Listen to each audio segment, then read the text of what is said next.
Magandang gabi pambungad sa ating newscast. Nakaranas ng bigla ang pagbaha ang iba't ibang bahagi ng bansa dahil naman sa buhos ng ulan ngayong holiday Friday.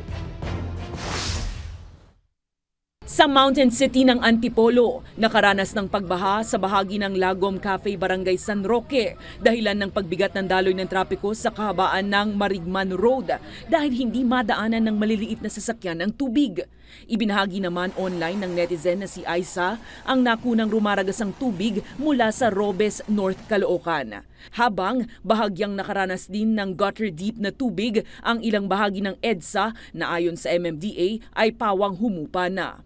Sa Visayas naman, umapaw ang ilog sa Barangay Tambis, Burawen, Leyte, dala ng ulan na bumaba mula sa bundok. Samantalang sa Mandaue City, Cebu, spotted ng isang netizen ang mga naglutangang basura sa baha sa kanilang barangay Subang Daku.